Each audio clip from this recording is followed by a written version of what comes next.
Generation after generation, Indian children have been learning English as a core subject because English opens up a larger world and more opportunities for them. As a teaching and learning aid for English in primary and secondary schools, there is one book that has been the mainstay for over 25 years. Gulmohar. Invent. Invent. Now what did I stress? Vent. Vent. Generations of students have either learnt from Gulmohar itself or from other textbooks that conform to the concept of Gulmohar. An English text designed for Indian students, it was a pioneering concept. And in 1974, it proved to be a major breakthrough in English language teaching in India. Prior to Gulmohar, English textbooks were all imported from English-speaking countries in the West. The stories featured an alien culture, were set in an unfamiliar context, and designed to address different needs.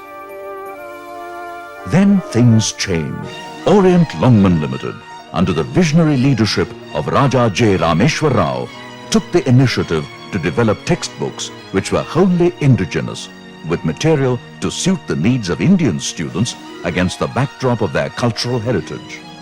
It was then that Orient Longman brought together a team of eminent experts in the field, like Dr. M.L. Tikku, Dr. M.P. Bhaskaran, and Dr. N.S. Prabhu, to devise appropriate methodologies for India. Earlier, there were no books which dealt with the reality of teaching English in the Indian classroom. With the coming of Gulmohar, this gap was filled because they were written by Indian experts. The children also respond more readily to the content because they find it more meaningful. Teachers' suggestions and research on English language teaching formed an important part in developing the material. The end product of this path-breaking effort was, uniquely enough, named after a tree, a common landmark found across India, Gulmohar. How dramatically new this concept was can be gauged from how hard it was to get acceptance. Gulmohar took 7 years to replace the existing textbooks and forever changed the way English was taught in India. They didn't think it was respectable because it had been done by a bunch of Indian specialists, and also structural grading and control were considered fit for vernacular medium schools. But over the years, these have turned out to be the plus points leading to the success of Gulmohar. In the wake of its success, between 1983 and 1990, an estimated 10 million students have gone through the Gulmohar course curriculum. In making all this happen, Orient Longman extended its resources to the task of training teachers through workshops and gradually familiarizing them with a new book which envisaged a new approach to the teaching of English. I would say it was through Gulmohar that the very concept of teacher training in ELT was introduced. The people behind Gulmohar went with the books from as far north as Kathmandu to as down south as Kanyakumari, and they oriented teachers to the new approach. The contact thus established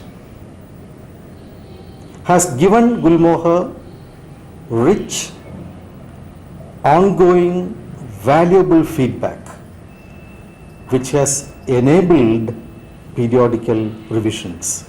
Gulmohar, like the tree from which it derives its name, has been continuously renewing itself. Interestingly, teachers have been playing an important role in this process, which started from its launch. Once initiated, the new approach triggered off a very enthusiastic response from educators. They felt that they were an integral part of the breakthrough that was taking place all over the country. The feedback they started sending based on classroom experiences continues to pour in even today. Discussions form a very important part in language teaching. The variety of topics in Gulmohar lend themselves to a lively participation in the classroom. Orient Longman has formalized this tradition by way of questionnaires and discussions with teachers. This has been constantly enriching Gulmohar and imparting to it the contemporariness that it is so well known for. The three most singular attributes that have come to distinguish Gulmohar are a sensitivity to the needs of children, the expertise and experience brought to it by its editors, and the responsiveness to feedback from teachers. The present revision incorporates some of the new developments in language teaching into Gulmohar. Language functions, pronunciations and dictionary work are some of the features focused upon, with colorful illustrations and a much more easy-to-use layout.